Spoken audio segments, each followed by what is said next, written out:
Hey there guys, Howie64, and so today, this is probably a different video, because, as if you guys know, Five Nights at Freddy's custom location is already out, and some people already finished it, and I watched it. It's super cool, super awesome, new minigames and new cutscenes. And that cutscene made my mind blow, dude. Like, what? So yeah, here's a theory. After a long day of break, I just think of a video that I could do, so probably a theory right now. Yeah, FNaF theory. Now let's get into it, shall we? Okay. So let's just discuss that William Afton, or AKA the real purple guy, or the father of purple guy, has two children, which is the little girl and the big brother. The crying child, we'll get to that later. But anyway, William Afton has two children originally. The little girl and the big brother. That is why there's a sister room on the house of William Afton in FNaF 4. So yeah, that is his house. In that room there is a destroyed toy Foxy or Mangle, I don't know. Now that the sister location is out, we now know what actually happened. William Afton might got angry from the little girl what she did. She destroyed Toy Foxy, she wrecked it, she make it mangled, she banned him. William Afton banned the little girl from touching or getting near any animatronics he makes. It's like a parenting thing, you know? If you break something, nope, you can't do it ever again. Except if you're old enough. So yeah, it might make sense, because once you break something, you might get in trouble. Big trouble. You're grounded. That's what I'm trying to say. By this, William Afton put security features on any animatronic he makes. From FNaF 1 is the fact that these characters, if they happen to see you after hours, probably won't recognize you as a person. They'll most likely see you as a metal endoskeleton without its costume on. Now, since that's against the rules here at Freddy Fazbear's Pizza, they'll probably try to forcefully stuff you inside a Freddy Fazbear suit. FNaF 2. They've spent a small fortune on these new animatronics. Facial recognition, advanced mobility. They even let them walk around during the day. Isn't that neat? But most importantly, they're all tied into some kind of criminal database so they can detect a predator a mile away. Heck, we should be paying them to guard you. Now, that being said, no new system is without its kinks. You're only the second guard to work at that location. The first guy finished his week but complained about conditions. We switched him over to the day shift. So, hey, lucky you, right? Mainly he expressed concern that certain characters seemed to move around at night and even attempted to get into his office. Now, from what we know, that should be impossible. That restaurant should be the safest place on Earth. So while our engineers don't really have an explanation for this, the working theory is that the robots were never given a proper night mode. So when it gets quiet, they think they're in the wrong room. So then they go try to find where the people are, and in this case, that's your office. So our temporary solution is this. There's a music box over by the prize counter, and it's rigged to be wound up remotely. So just every once in a while, switch over to the prize counter video feed and wind it up for a few seconds.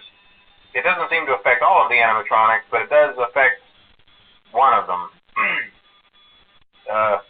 And as for the rest of them, we have an even easier solution.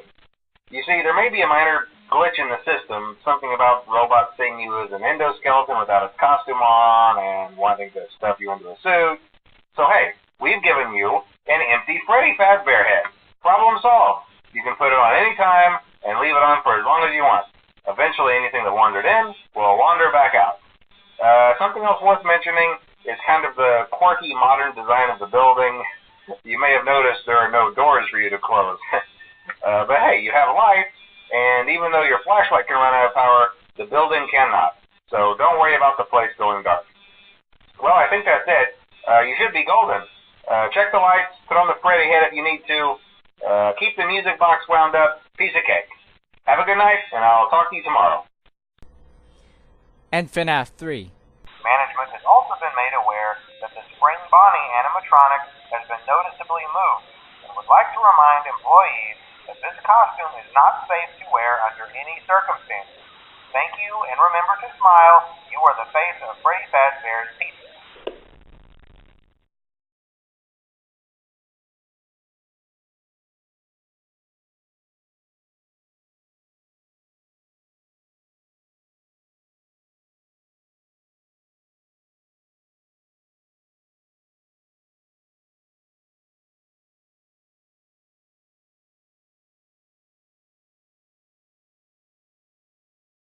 So these security features might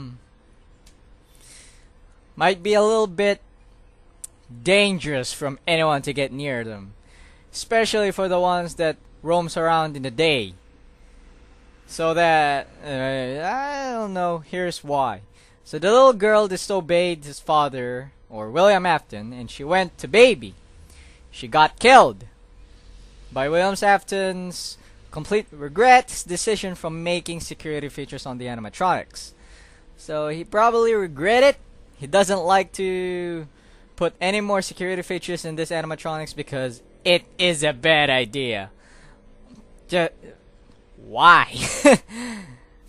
So even Phone Guy doesn't know why Purple Guy put security features in this animatronics.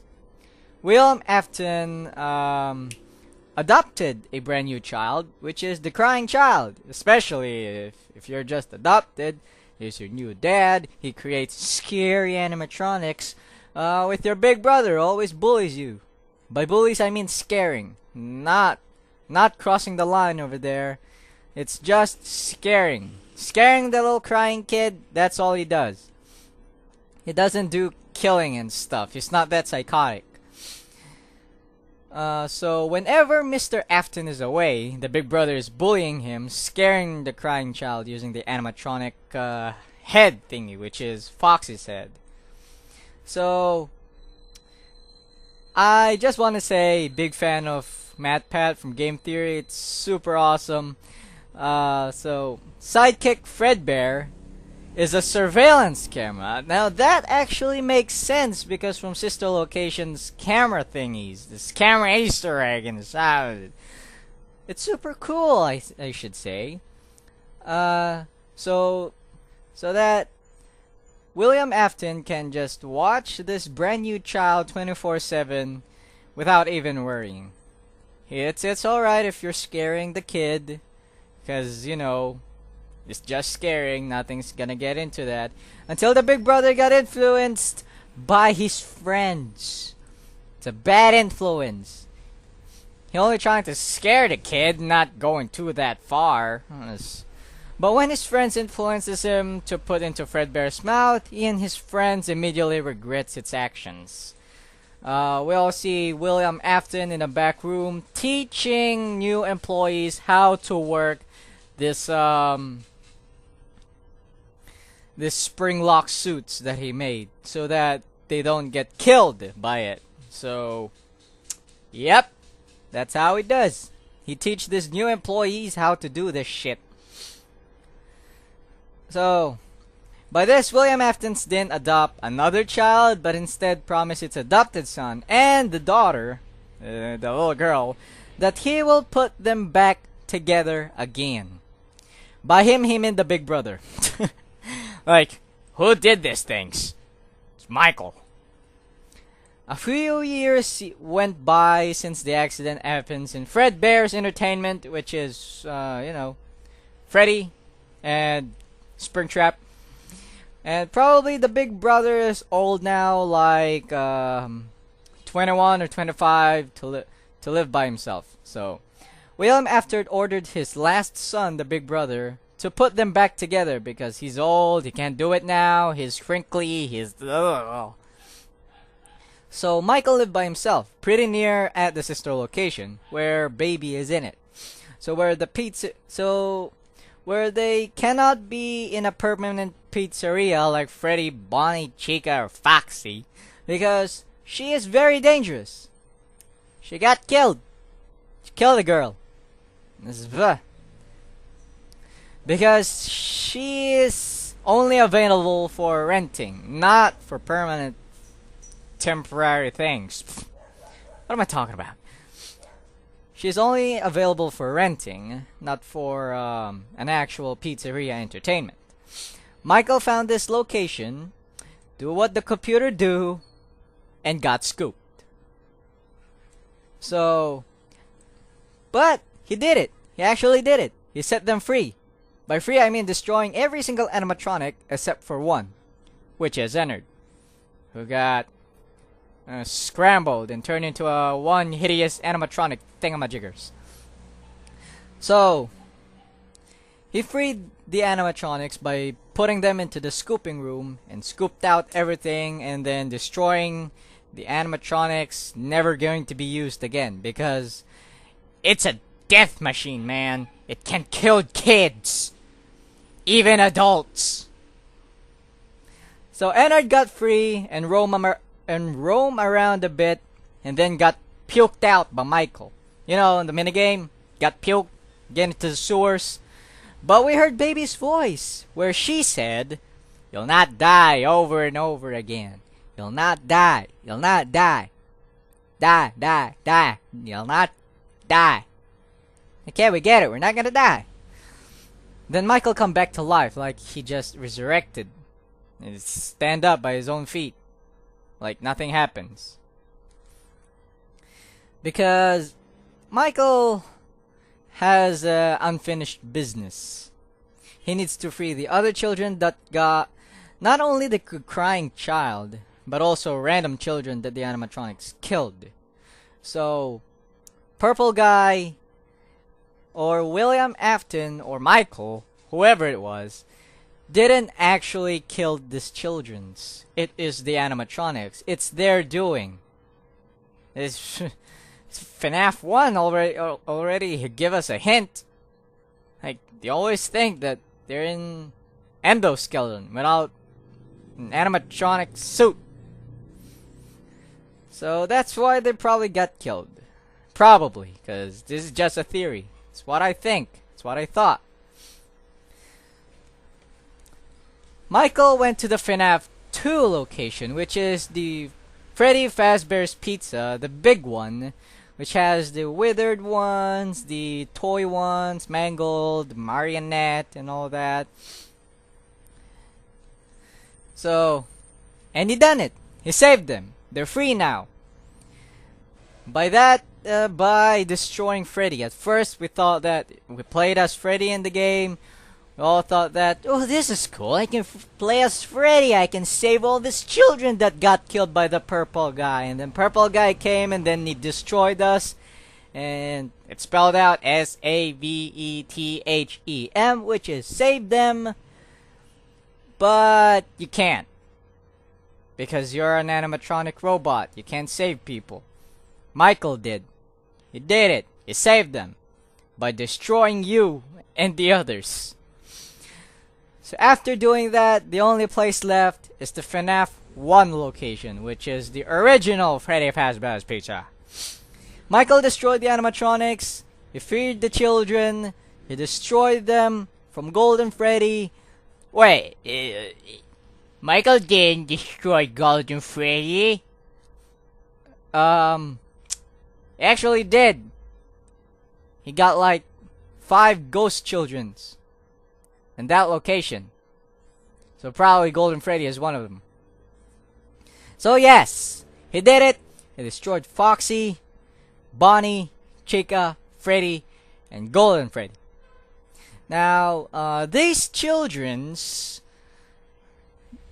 even the crying child wanted to say thank you for him, or also wants to free from his suffering.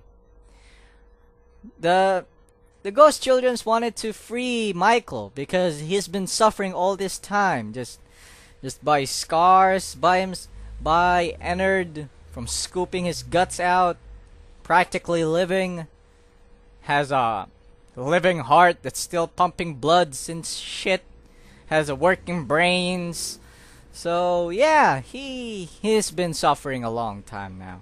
He's been living in the shadows, waiting for the place to close down. When the place closed down, he sneaks in and destroys these animatronics to free the other children. But instead, Michael got scared and run into the Springtrap suit, which is the spring lock suit, and died. Well, not technically died. There's just a lot of blood that's got spattered all over him because, well, you know, he has a pumping heart, probably still breathing and alive. There's probably blood in there.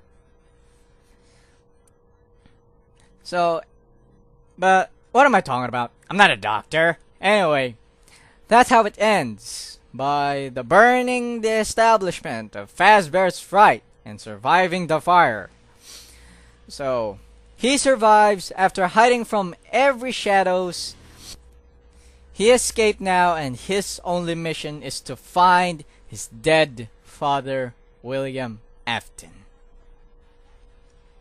Wait, dead? Why is William Afton's dead now? Well, FNaF 3 took 30 years, right? Is it 30 years? I don't know. Come on. It's probably dead by now, you know? It's not alive anymore. Dead. Practically dead. Then, there's the novel, where a new line of characters like Charlie, Henry, I don't know. Let's say that the Silver Eyes is about the point of view of Phone Guy. Yes, you heard me right, Phone Guy. Phone Guy is the protagonist or the Charlie, Phone Guy's son, it's daughter. Phone Guy's daughter is the one who's talking to the story. Some of the lines of the story make sense because Phone Guy is a friend to William Afton. Let's say that Phone Guy is the manager of the establishment and also know a thing or two from these animatronics. Because, you know, working with William Afton, the one who's doing this animatronic things. And as the beginning from FNaF sister location, we heard that William Afton is explaining how baby works and how it's doing. Like it has helium balloons that come out in her fingertips. She can make ice cream and stuff, and that is so cool and delicious at the same time. So yeah. But the one who replied is not Henry. Because if you're a friend, you don't talk to Mr. Afton like that. So that is not Henry or Phone Guy, might say. Let's say that that's the boss, the actual boss. Because let's face it, William Afton is just the one who creates animatronics. It's like the electrician, or the I don't know how you call animatronic makers. And Phone Guy is just the manager. He's just the manager, friends of William Afton. So, in the novel, there is this house with very secret-y places, like, So, you know what? I'm gonna show you this clips that MatPat put up. Matthew Patrick, or Game Theorist. Just a big note, this is not mine. This video or this clips aren't mine. This is MatPat's video, okay? If you guys want to check him out, he's a great theorist. Makes a lot more sense, and I can't understand math. Go to him. It's awesome. Anyway, because I'm lazy, I don't want to read it. All of the novel. So, as you guys see, there are some missing robots, blueprints, and trap doors. That who knows what's under there. William Afton take this away because he is afraid to this accident happen to every parent. Like, Why? Why would you do this? Because Phone Guy is a friend of William Afton, and he has a workshop in his house where William Afton can work to, and Phone Guy can check him into, because he's the manager. Manager just watches him do his work, probably suggest something that he wants to do. Okay, some of this now is a bit from MatPat's video, so check him out, as again, from that video. Now, as you guys watched it, William Afton moved away for a bit, and come back as a very thin man, and look like a copy of himself. Like what Michael said, they didn't recognize me at first. They thought I was you. They did thought he was William Afton. They did. Because it probably is. He looks like William Afton. Or his father. That is Michael. That's Michael now. But at this time, Michael already died and Ennard is inside. As we all know, Ennard is just walking around, just doing something and wanted to experience life. So he tried to like lift boxes, but he can't because he's too limbed, not using muscles and such.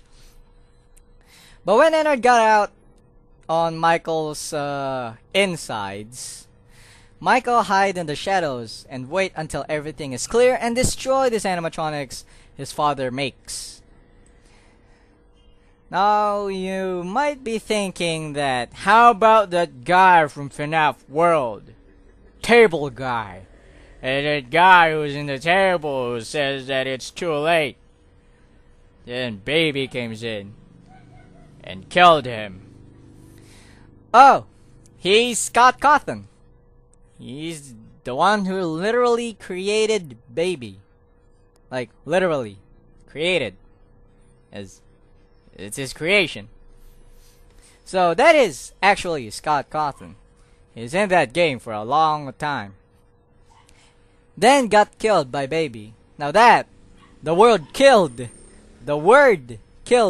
in that sentence is just a metaphor. The killed part is that he's not making any more FNaF games because he's already done from the series. Already done from the chapter from FNaF 1 to FNaF 4. Five Nights at Freddy's sister location. The custom nights from every Easter egg. Really, every Easter egg. And FNaF novel, which is The Silver Eyes. So, there will be no FNaF 6? Huh? Yes. There will be no FNaF 6 anymore. Or any other FNaF. Like FNaF 58 that Scott created in his minigame of Freddy in space. Some reason. Yeah, we'll not make any more FNaF games because the movie will do the rest. As we all know, Gil Keenan, the creator of Poltergeist and Monster House, will be doing FNaF the movie. So we might think that, that makes a lot more sense. So the movie might be talking about Michael going to like his past, finding his father, William Afton. That's his final mission, of course. And yeah, you just had to wait if that is the actual thing that's going to happen in the movie about Michael, aka Purple Guy thing. Okay, I don't know. I don't have any scripts. This is hard. Okay, but anyways, that's just the theory of Five Nights at Freddy's theory. Thanks for watching. Hey you! Yes you! Please don't flag this video or send this to MatPat that I copied his outro. Okay? Because that's not our outro. That is bullshittery. Anyway, if you guys think that, oh, this actually makes sense, but you missed something, so tell me in the comments down below if I miss anything. I might answer it back, because I got a lot of these theories coming up, because everything makes sense from the games, from the novel, from the spin-offs. Right? Now, hope you guys enjoy this video, and I'll be seeing you guys in the next one. Bye!